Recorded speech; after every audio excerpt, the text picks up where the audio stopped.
Good morning, children. Welcome to the social session.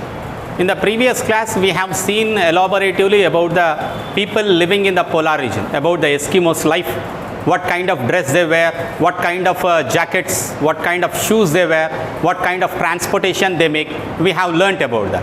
And we also have learnt about the igloos, the shelter which they make, the kind of decoration they make to their personal goods, and we also have learnt about the kind of lifestyle, the meat, what they eat, how do they eat, and the lamps with what they prepare, seal oil. Have you ever ate seal oil? Seal and whale oil with which they make the lamps. Today we learn about the religious beliefs of these Eskimos, the recreations, and recreation in the sense entertainment.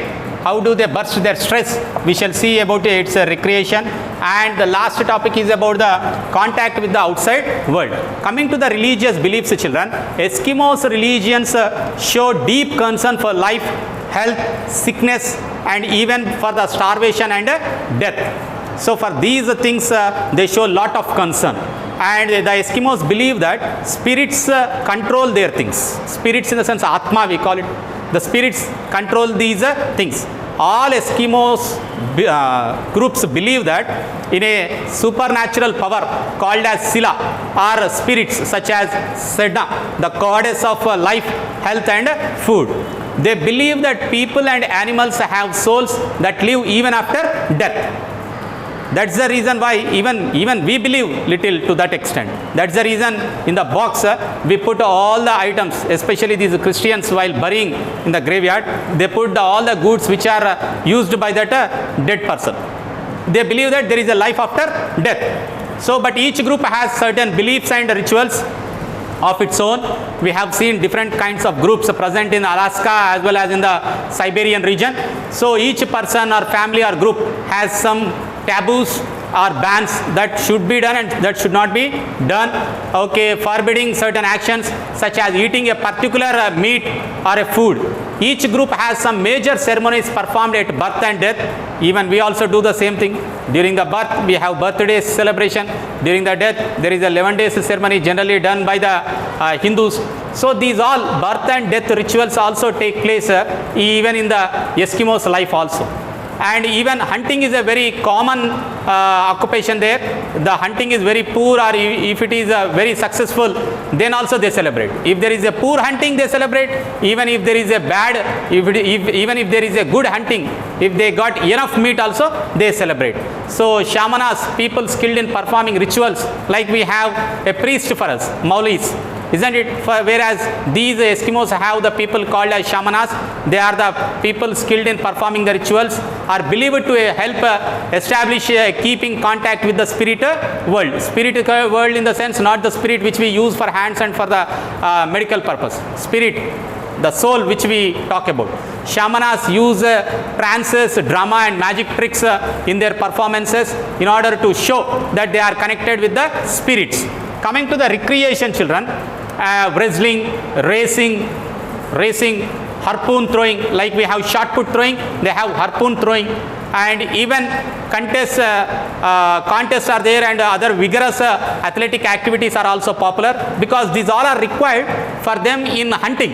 So from that point of view, games of skill are sometimes essential part of the religious rituals also, like storytelling, singing, drumming, okay, beating the drums, dancing, parties and social visits are often occasions for huge feasts of meat and fat. If they had a good catch of caribou, if there is a huge meat, then they celebrate that day. So this is how they recreate, they play, there is a dramas, there are dances, there is a drumming, music is there. So what not, like just like the life here outside the Eskimo region, the life even at the polar region is the same. The first European to be seen by Eskimos were Vikings from Iceland. Those are the outside people who first were seen by the Eskimos and who established a settlement in Greenland.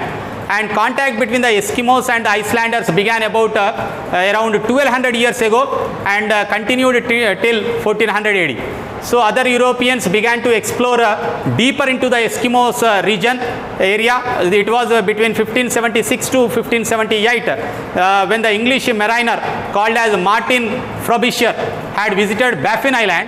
So this Danish, Norwegian and English explorers sailed into the seas of the far north and find the fabled northwest passage to China. By 1728 children, the Russians had arrived into Siberian region and northern Alaska, and contact with the Europeans began in earnest as explorers tried to find the northwest passage from the Pacific Ocean as well as from the Atlantic Ocean. So, but some Eskimo groups in the northern Arctic islands did not have much contact with the outsiders until the 19th century. After 1850, it was the arrival of the Europeans and American whale traders and fur traders brought many changes when they traded with these Eskimo groups. Eskimos worked for the whale hunting and sold fur of the caribou to the traders. The outsiders in turn provided them a steady source of meat and metal tools and rifles in the hunting. Because of the new tools and weapons, there was a new demand for fur. Animals were hunted and killed in large number, in great number, and in some areas, animals such as caribou and seals were hunted almost to the extinction. Extinction means they were no more present. To that level, they have completely hunted and killed them for the sake of fur and other important metals. So the traders had forced these Eskimo people to do the trading for the sake of money and other things. These outsiders also brought new diseases to which the Eskimos had no immunity or natural resistance.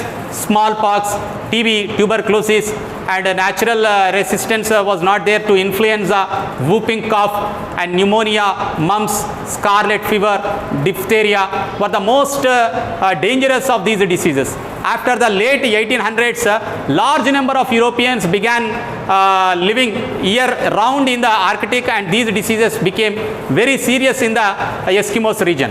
The pattern of the relationship between the Eskimos and outsiders has been described by Frobisher as a boom and bust.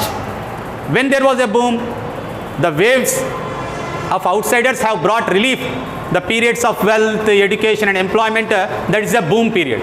And this was followed by the period of poverty and disorganization, which is called as a burst. So it is described generally the contact with the outsiders by the Eskimos as a boom and burst.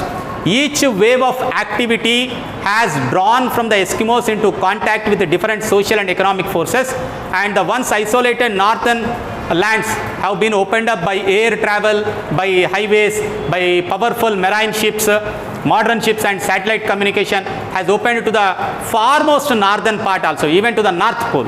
These changes have produced great strains on the Eskimos' way of life, and this has completely ruined the natural immunity which they developed in that region.